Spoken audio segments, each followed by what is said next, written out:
Good afternoon, my friends. How are you all today? Does it look like Groundhog Day? Yes, it's the same day. More sowing. It's just getting a little bit blustery outside, so I thought before I go out there and show you what I'm up to and why and where, I thought I'd just quickly go through what I'm planning to sow now this afternoon. Essentially, today is all about the beans. Yay! I love my beans and chickpeas. I kind of always think of them together because of that kind of diet-wise what they give to me. So, I'm sure most of you know by now, but for those who don't, I'm vegetarian, so beans are a massively important part of my diet. They're important because they give me protein, but they're also important because I just really blimmin' like them. That's the bottom line, isn't it? Is grow what you like to eat. So, I find them incredibly versatile. I just love them.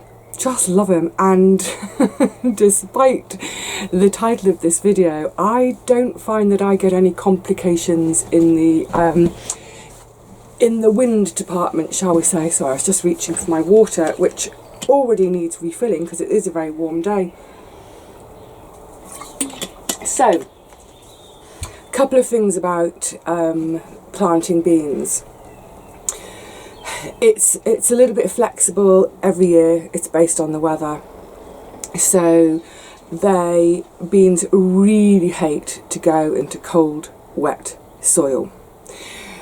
Likewise, they don't really like to go into dry, warm soil. So the ideal is warm soil, but that's moist. So everywhere that I'm going to plant today has either had a soaking from the rain and then got covered, so it's retained that moisture, or I've given it a soaking this morning. It's had enough time to soak in, but that cold water from the mains tank has had time to warm up because of the sunshine. So yes, they want warm, damp soil to go into. I'm going to be sowing direct, but I will also be sowing a whole load of backups in pots. Probably not in the cold frame now because we're getting warm enough, but just in trays on, if you remember, I built that little bookcase. So I will do backups and plonk them on there because I have to have my beans. Yay! So what am I planting today? I'll quickly go through this while we're in the shed because, like I said, it's a bit windy outside, and I don't want that to disturb us. So I'm going to do bush varieties and climbing varieties as per usual. I should just say as well very quickly, I will aim to have 96, somewhere around about that, 96 climbing beans and probably the best part of 100 bush beans, and then the chickpeas as well, which I know that seems like a huge amount. And if any of you have grown just the basic sort of runner beans, and you've had, say, maybe a row of 10, and you're probably thinking, Vivi, that's way too many, because by the end of the summer we all hate runner beans, we're sick of them. So what you always have to remember with everything I grow, it's for a whole year. So some of them I do grow to eat sort of fresh over the summer and the early autumn, but the vast majority of what I grow is either for drying or for freezing demi-sec. And what I plant now, these beans that I harvest later on, they will have to do me right the way through till July 2020. So for example, right now I'm still eating and loving and really enjoying my beans from last year. So yes, it seems like a vast amount to grow, best part of a couple of hundred plants. But, you know, if you imagine your main source of protein, so let's say you're not veggie for a minute, and let's say, I think most people enjoy chicken, don't they? Can you imagine, not the rest of the family, just you, if you put on your table all the chicken you eat in a whole year? you'd have a pretty big mound of it, wouldn't you? So yeah, so when I'm planting, don't think I'm going mad by planting so many, just think, oh yeah, she's planning ahead. That's what it's all about. So for the climbing beans, I am going to do my firm old favourite, Gigantes, which is such a beautiful bean. You know I love this bean by now. If there were only 2 beans I could grow ever again, I would choose Gigantes and the Coco de Pampol, the little bush bean. That would be it. I'd be perfectly happy with those 2 beans. But of course I've got the space to have some more. So along with the Gigantes in my climbing department, this year I had sent to me, let me see, I'll get some out. This is Coco Sophie. So as you can see, it looks very similar to the Coco de Pampol, but it's a climber. So it's my first year trying them. I am going to do quite a lot. I understand they taste gorgeous. If they do half as well for me as the Coco de Pampol, this might, I can imagine that this is going to become one of my absolute staple climbers to grow. So those 2 are going to get the most space. And then just very quickly, got so many, I will do a few Helder. That is a flat podded, somewhere between a French and a runner. It's stringless. That's one of the ones I have to have fresh. I will do some more Bolotti. This is Lingua di Fuoco. To be careful how I say that, it almost sounds like a sweary. So a few Bolotti for drying and a few runner beans. I do have a few of them fresh at the beginning of the season, but generally I let the beans get really, really fat in the pods. I pod them and then I freeze the bean demi-sec. By then the pods themselves are tough and gnarly and hideous, but they make good compost. So they're my definites. Tried and tested, apart from the Coco Sophie. And then new to me this year, I'm going to try, now listen, a certain friend of mine, if you're watching, shut your ears right now. I'm going to be trying rattlesnake beans, just a few of those, and some asparagus beans. Oh, by the way, friend, you can open your ears again now. Some asparagus beans. These apparently can get to, oh my goodness, 2 feet long. I love trying new things. I absolutely adore trying new things. But there's that slight kind of risky element of, what if I don't like them? I can't imagine that. What if I don't like them? And what if they don't like my environment for growing in? So I'm always happy to try new things, but on a slightly smaller scale than my absolute firm favourites that I know will grow for me here. And then finally this year I'm going to do some Cherokee Trail of Tears. I can't even tell you the story of these beans without crying, so I'm not going to. I will let you look it up online, but yeah, it makes me cry every time I think about it. And actually, do you remember that book I was mentioning a few weeks ago, a couple of videos ago, the Braiding Sweet Grass, the whole sort of the displacement of the Native Americans is covered in that book too, and it's just,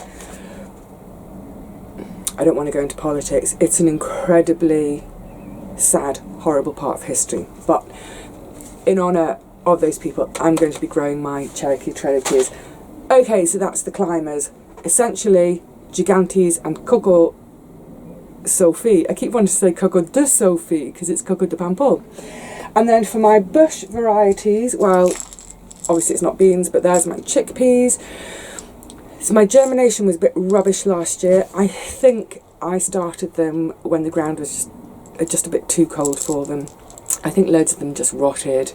So hopefully this year the ground is warmer. So because of that my harvest was quite meagre, so I haven't got a massive amount of saved seed. That's it. So I'll sow and then I'll wait a couple of weeks, and if things don't come up I can re-sow, but if everything comes up, whatever's left over I'll take home and I'll cook it and eat it. that's the great thing with all the dried beans as well, isn't it? Is that you sow. If you've got a load left over and don't need them, cook them and eat them. This is beans. This is Rockencore, which is a beautiful waxy yellow bean that you eat for the pod as opposed to the beans. So they're my definites. And then I'm going to squeeze in, I did try some Calypso last year. I had about 2 germinate. So with these, I've got 4 here, 4 new ones. I'm not going to give them much space because it is an experiment, but just behind the peas, do you remember I was saying there's a little patch that I was going to do with calendula?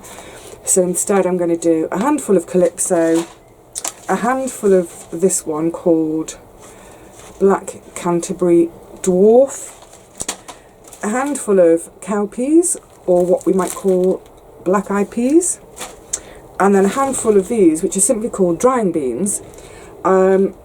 They look to me like a borlotti, but there's no specific name. So, there we go.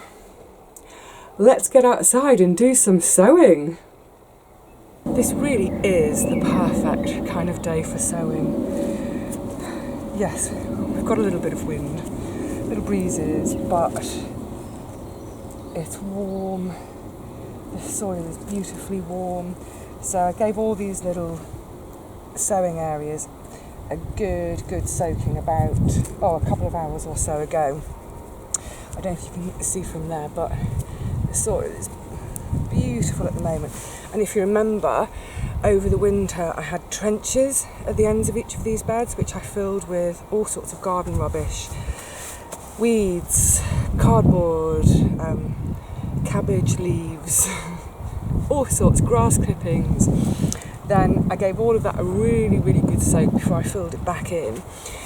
So hopefully the idea with all of that organic matter down there is that it will hold moisture better as we go through the summer, because the beans really struggled last year with the drought.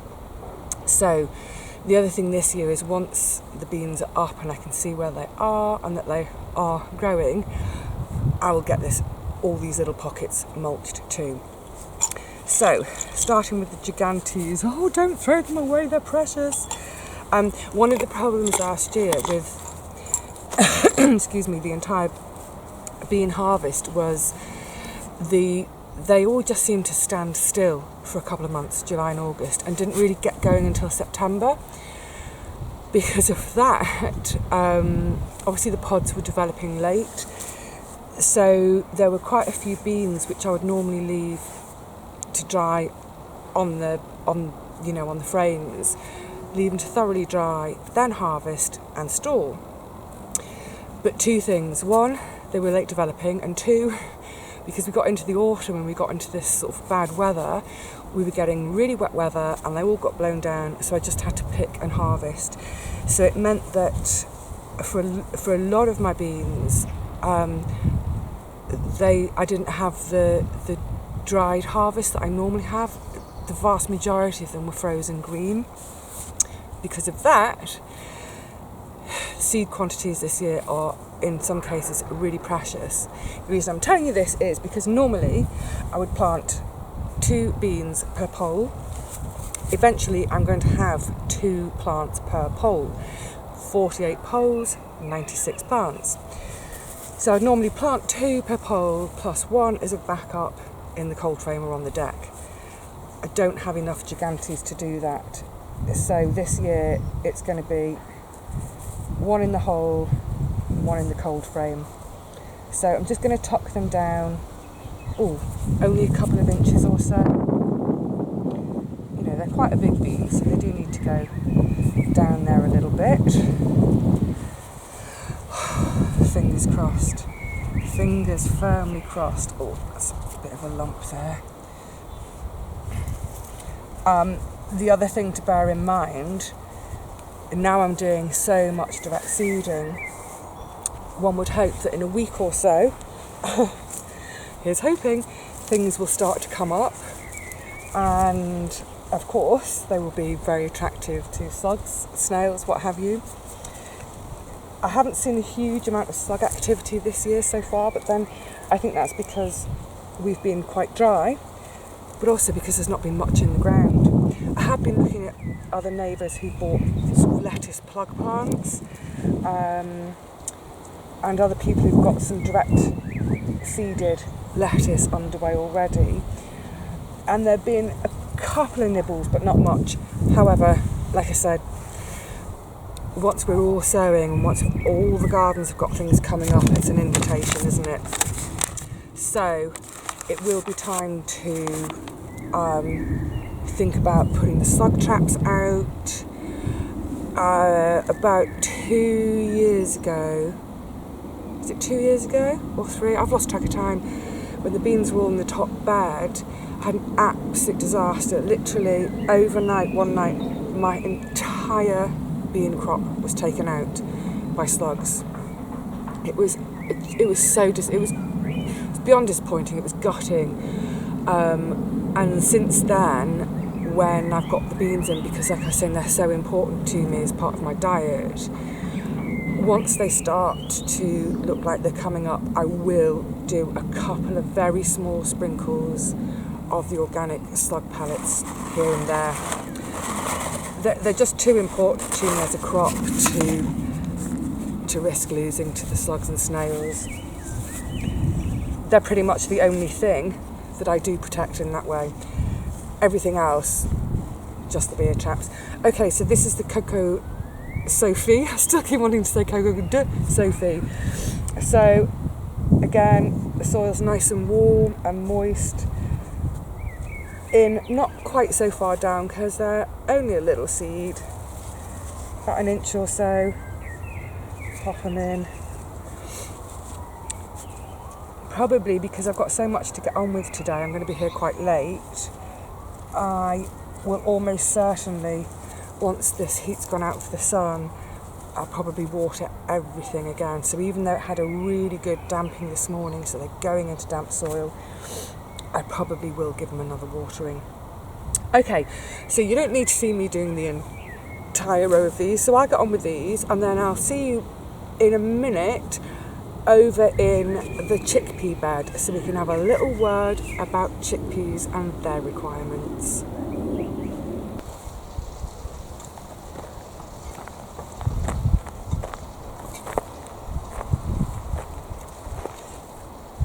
Wow. I hope you can see on camera this bed. This bed hasn't been watered for, it's over 24 hours. Just by keeping those the nets on, you can see how it's really, really helped to retain the moisture. So, just making, I can never do it left-handed. Just making these little drills for my chickpeas. And I go in, that's sort of 3 or 4 centimetres deep. I always used to do them individually with the dibber, but crikey, I haven't got time for that these days. So I'll scatter them in a drill. 4 drills, hopefully. Yeah.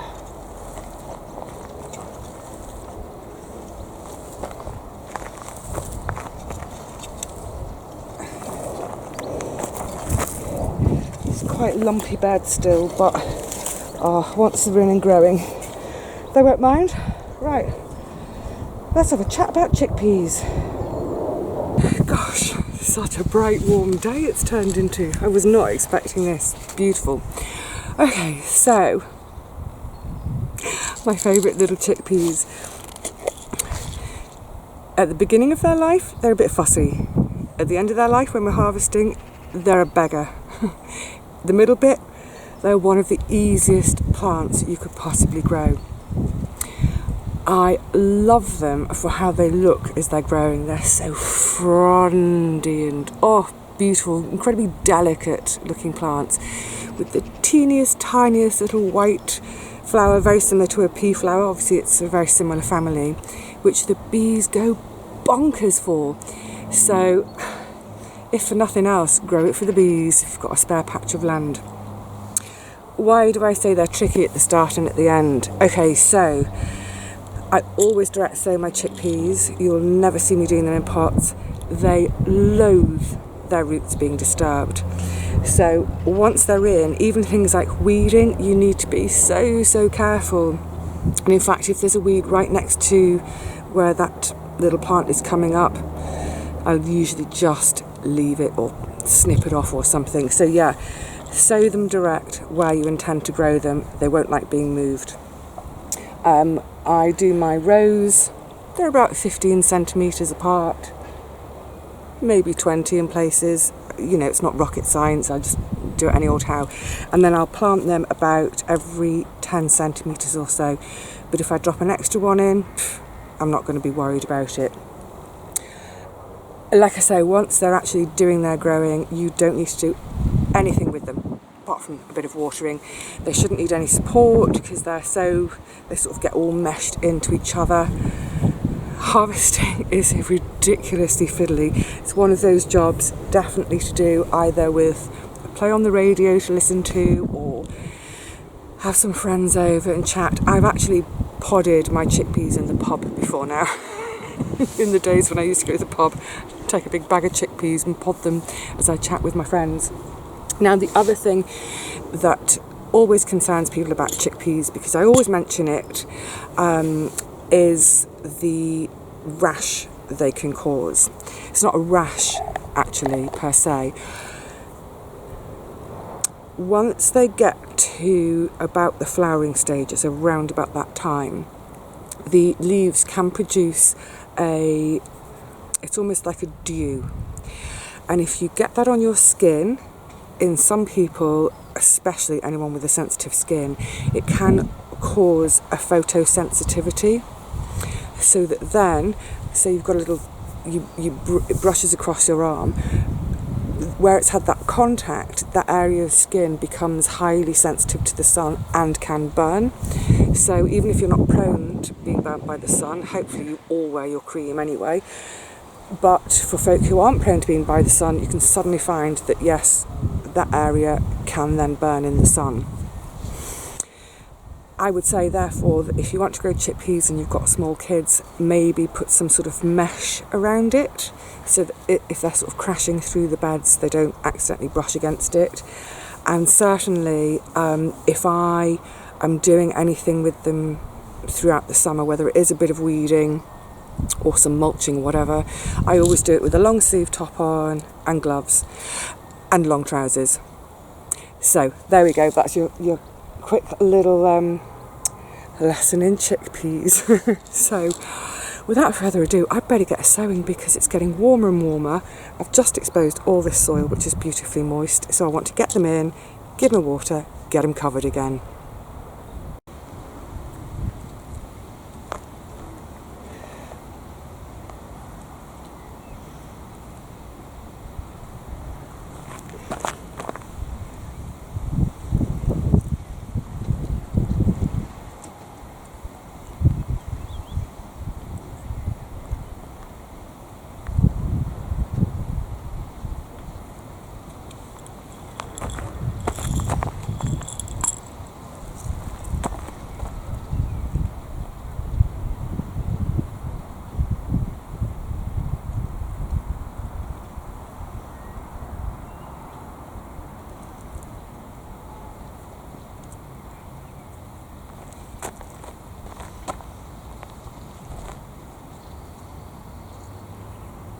Right, all the climbing beans are in. So now I'm in this little patch behind the peas where I'm going to have my experiment with some new varieties to me. So I'm not going to fit in a huge amount, but like I say, it's a bit of an experiment to see how will they germinate, how happy will they be in my soil here, my climate, what have you. And if they don't come to anything, well, obviously I'll be a bit disappointed because this is space, but then again, if they don't come to anything, I'm sure I'll have a spare of something else that I can just pop in here. So I'm just going to literally throw them away, pop them in a bit of a zigzag, with hope rather than expectation. I think that's the best way in the garden, isn't it? Hope over expectation. And what I'll do, in as much the same way as I did with the salad sowings earlier, you would have seen it the other day, I'll just put a bit of, I'll just put some little bits of twigs and brambly stuff over this to stop, hopefully, the cats and foxes from scratching. Okay, that's one lot in. So I'm going to have 4 different varieties in here. Let's see how they all do. If they come to anything, I'll eat them and I'll report back to you about how they taste. I've just come to enjoy a bit of shade underneath our beautiful, massive, mature apple tree. I can see little fruits forming on it. This is one of the trees that Gary and I wassailed on the 6th of January. Here's hoping, oh yeah, loads more little fruits. It hardly had a thing on it last year, so yeah, oh, I can see loads, I can see absolutely tons, yay! So, oh my goodness, I'm kind of running out of time, I'm running out of energy.